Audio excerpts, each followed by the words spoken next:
I'm working on a game. You're running around, charging up your attacks,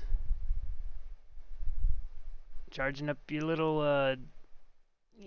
rubbing your feet on the carpet, and then you zap your friend. Bah. I don't have that. I have the zappy stuff, but I don't have this implemented yet. But yeah. Also, if you charge up too much, and that reaches 100, which you can't tell where it ends, which is kind of the point. But once it reaches 100, you get struck by lightning, and then you die.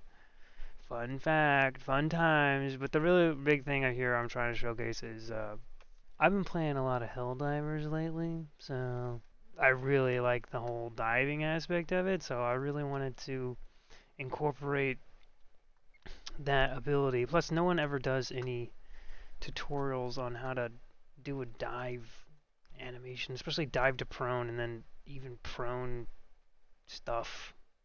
So I like cobble this together. So this will sort of be a half tutorial, half look what I did kind of thing. I implemented all this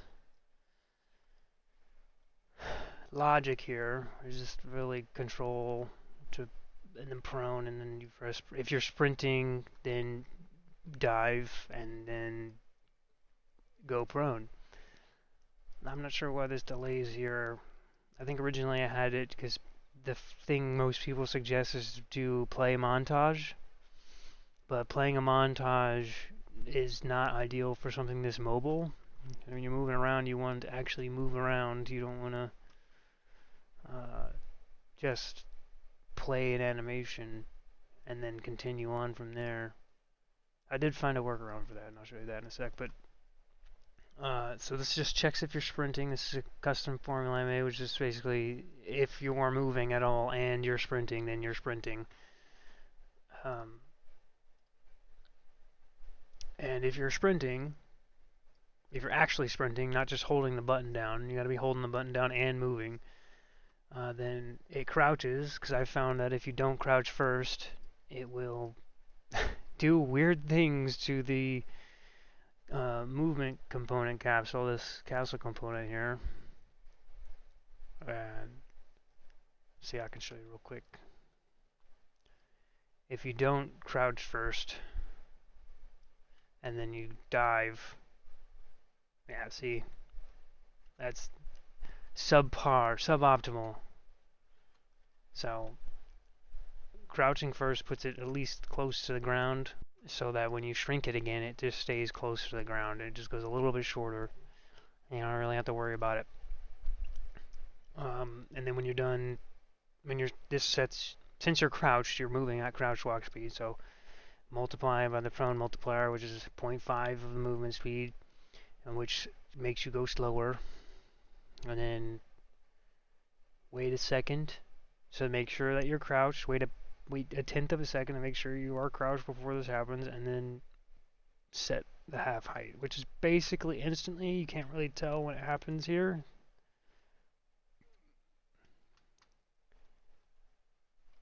So yeah. And then when you're done, if you press the prone button while you're prone, you will stand immediately all the way to the top. So it does your from prone, which I need to change this now from debug because it's not debugging anymore. So you're going from prone. It takes you off prone to make sure you're not diving, so you can dive again later, and then it resets your walk speeds. And since you're going to stand, it will crouch you and then uncrouch you, because that will reset your capsule half height without you having to really worry about it. And if you're standing from crouch, or going from crouch, you basically just press crouch while you're prone, and he'll stand into prone, and that does the same thing. But this will just set your capsule half height to the crouch half height, which, yeah. So, yeah, I don't really want to deal with making it make you crouch, because that would get confusing. This update crouch function is already pretty confusing. Make sure you can't crouch if you're in the air. If you're prone, then go to crouch, and then you are crouching, which this is just an extra variable I'm using to for my own sanity. And this is checking if you're actually crouched. This is crouched boolean is for this crouch function. If you check if you're actually crouching, and if you're not actually crouching, then you'll crouch. Uh, and then it'll check if you're sprinting, because if you're sprinting, then it will crouch slide you, which is what the sliding variable for is. It pushes you forward. Let me show you this real quick. It's a little animation, slides you forward. I should stop you from sprinting, but I haven't done that yet. Sprinting, this function here, the way I've mapped it, it's a press and hold event. Hold and release, sorry. So the way that this is mapped, it'll make it so that if you hold it down, it is a hold toggle. You hold it down as true, and then you let it go and it says false. If you tap it, it does the same. It just stays on. It's toggled instead of hold. Although if you tap it and then hold it, it'll turn off and on, which is a little bit confusing, but not a normal, so you can just use it the way you would normally use it. I prefer to toggle it, but I do sometimes forget that it's on. There's nothing that really tells you it's on. All it says is a sprint multiplier divided or multiplied by your walk speed. So if I decide later to add roguelike elements that just increase your max walk speed, by default it just upgrades this, and this thing will still work. It'll still double your speed, or yeah, 1.5 your speed. If you're stop moving at any point, stop sprinting and reset your walk speed. This is for the HUD. This node here is just because if I was trying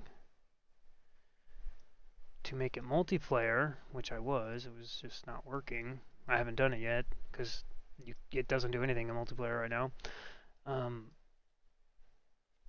So that it would replicate all this stuff. But if it's in multiplayer, then the server is trying to post the HUD to the viewport and it doesn't work, so it gives me an error. So I just wanted to do that to shut it up.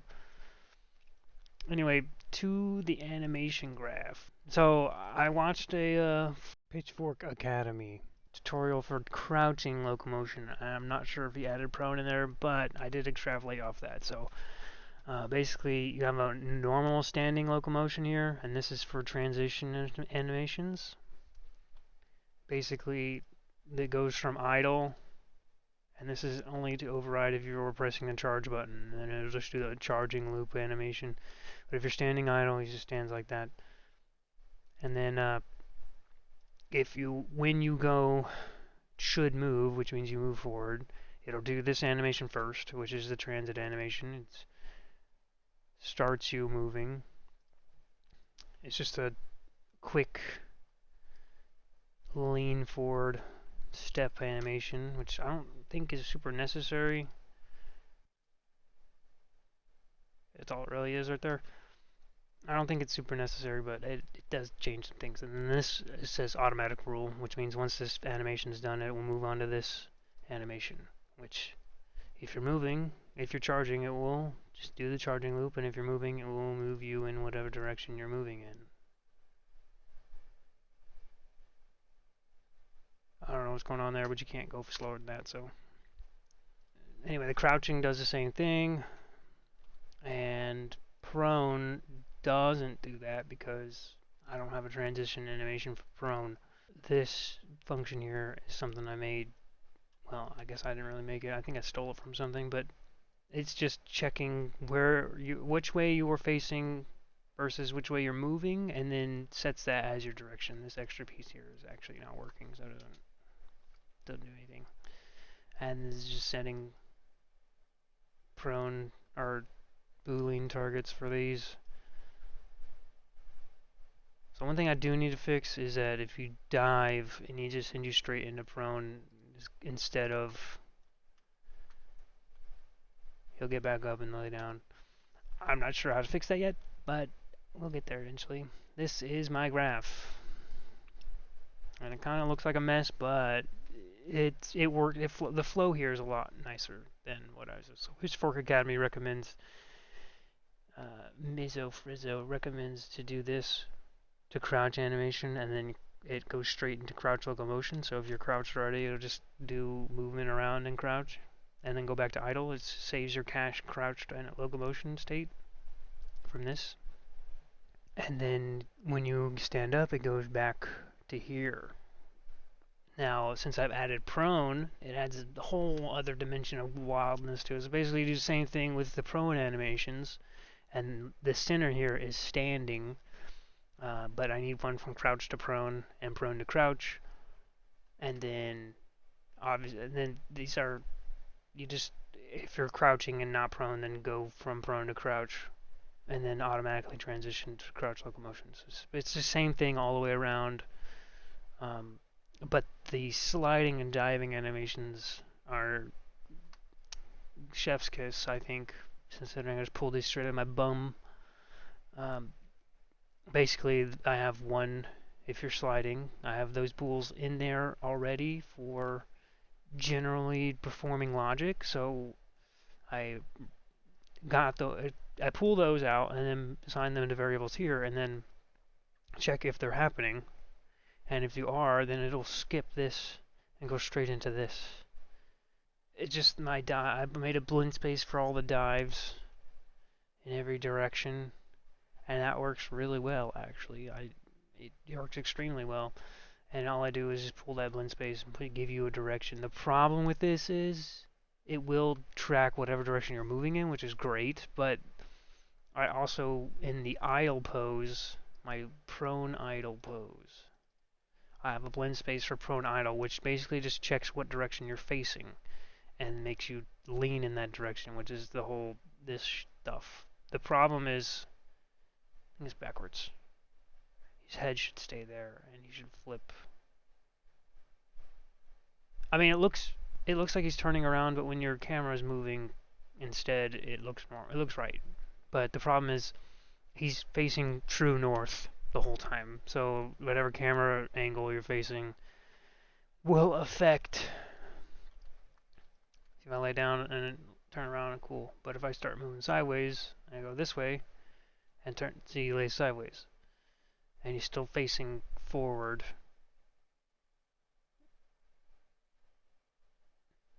It's not okay. So I need to find a way to figure that out too, because that's not work, because that's really weird, and that's pretty much all I got going on here, folks. Oh, okay. I did forget about that. I thought it would be a good idea to try and retarget the advanced locomotion system animations to my model. I was going to try and import my prone stuff and my dive animations and the prone animations, which are bad. I do need to refine them a lot, but you can actually get them in the animation sample. I just want them to match the ALS ones, which I'm not sure they will. But so I went to retarget the advanced animations. But by the way, I'm using V3, which you can't find anymore for some reason. They have completely switched it to V4, and I don't like V4. So I just happen to have V3 before that point. So I like it. They look good. Anyway, and so I needed a skeletal mesh, my skeletal mesh, and then the generating retarder wasn't working, obviously. Otherwise, this guy would be facing the same way this did. So I needed to make my own retargeter, which you see now it fits fine. But the first time I did that, nope, this one. That looks like it fits fine too, doesn't it?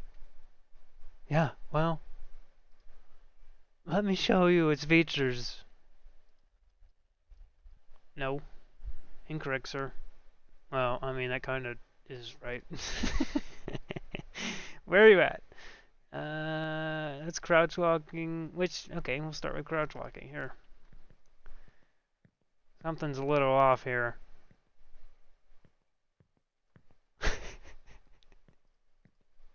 Well, I mean this works pretty well for like a zombie thing, so I saved this as mutants stuff, and I don't know. He just it looks bad. He looks like he's having problems, which is perfect, honestly. It I don't know why it did that. I don't know why it did that. So I had to make another one, and this time I took more care. I had to make another IK, which I can show you right here. This is the IK I made. You literally just right click here, and just type IK. IK retargeter, which, yeah, I did use an IK retargeter, But in order to use the retargeter, you need to make an IK rig. So you make an IK rig.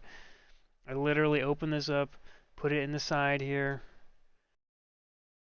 there, and I separated, put it over here, and then I literally just copied all the settings. Okay, all the settings from here onto here with the best possible way of marking like things that are lining up. Like my model doesn't have any fingers, obviously, so I just didn't map the fingers. I mean, they aren't really mapped here anyway, but this entire thing here, I just omitted. You don't need it. Maybe, maybe you don't need it. I don't know. But I just left this branch out. Doesn't I just don't have it in there. And then when that was done, you literally just copy all the settings. This. Make sure all these are right. This is IK retargeting section. So start an end bone and then the goal. So if I go to left hand goal, left hand IK, this is the goal settings. And as you can see, these on mine match. Like the name doesn't have to match, but everything else, all the settings match. I don't have the same number of neck bits or head bits, or my things aren't exactly right, and they're not naming the same thing. But for the most part, I know what it's supposed to be. So my leg starts at waist and ends at toe. It starts at thigh and ends at ball. Not really a big deal. So I did that. That makes an IK rig. It's as easy as it sounds, folks, but I don't think it's going to work like that.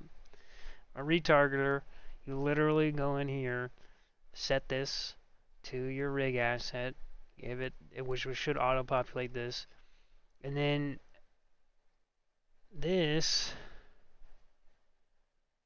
it didn't want to line up right. I had to change something. I don't remember what I had to change, but to get the knees from bending 90 degrees from the direction they're supposed to, I had to move his skeleton. So I had to go to this skeleton asset here and rotate the dude 90 degrees, not this one. Rotate him 90 degrees the right direction on armature so that he's facing this way. And that did make things a little bit easier. I don't really know if it actually did what it was supposed to do, but his knees aren't broken anymore. So anyway, I ran down the list. See, this is the issue right here. See how this IK's, or this armature, first of all, I don't know why it's doing that in the first place, because the source target root is just 1. So I don't know what's going on. This is something important. It is a Blender artifact, I guess. But this is supposed to be turned sideways, because as I starting to do this stuff, he starts getting put in place and turned sideways anyway. So, see, what if I auto align all bones? He goes all wonky. So undo. So then, what am I missing? There's something that I'm not seeing on here. I don't know why it's not showing up. This debug draw. There you go. Turn on all this stuff. So all I try to do, there's no way to see where they are on the mannequin model, but I tried to line up this target with the wrist because it's at my model's wrist basically, and then just try to make it look like it's facing the right direction. I mean, just try to line it up as best as possible. And it should do the work for you, if that's going to be the case. So, keyword there being should. But I have done that already. I'm going to save this just in case. Close that. Close that. Close that. I don't need it. And as you can see, I have retargeted them. And check this out. It looks a lot better. But for some reason, if I crank this up, he starts giving me the little strong arm treatment. And I don't understand why that's happening. It looks good in the middle, which, by the way, this arm's been giving me trouble this whole time. If you can see this indentation here, it did that in Blender, and I don't know why it's doing that, but I'm not going to import all this stuff over again. And then it goes all shrivelly tentacle arm. I don't know why it's doing that. It doesn't make any sense. I don't get it. But It's okay because the top half is going to be blended out when I give you a weapon or give you some other animations to do on the top half. So whatever, but that's what I'm working on. So if you're interested, subscribe. Stay tuned because there's bound to be more. And I'm going to start doing devlogs here. There were a couple games I was working on. This is just the latest because I really was trying to wrap my head around animations, and that's the best you get. Like that. This is what I was trying to do. This is what I wanted. Just, I mean, it's not perfect, obviously, but it is a proof of concept, and it is definitely where I want to be as far as what I want to be able to do in my game. I don't know what's going on here, but yeah, diving in all directions, just like in Helldivers. The prone in general was something I've been trying to work on for a while, and it just, I don't know, it's real satisfying to. This is dash, by the way. It doesn't really, can't really tell. He's supposed to do a slide animation, but since he moves a little bit off the ground when he does a little land animation instead. Just looks like he's teabagging. Um, yeah, sliding. I don't have a jetpack on here now, but I'm gonna. I've already had that logic figured out. I already know how to do that. The diving was the big one I couldn't figure out. I couldn't wrap my head around it, but I'm starting to get it, guys, and we'll see. So yeah, stay tuned. If you like this kind of stuff, subscribe. Let me know you want to see more. If you want to see how I did my animations in Blender, don't look don't look for something super exciting because I'm not great at animations. I didn't use any references at all. I just kind of eyeballed them, which is why they look kind of wonky. But if you're interested, let me know. Leave a like, leave a comment saying you want something. If you need me to explain something, feel free to ask some questions because I probably didn't explain it very well. I know that much. And I'll catch you guys on the flip side.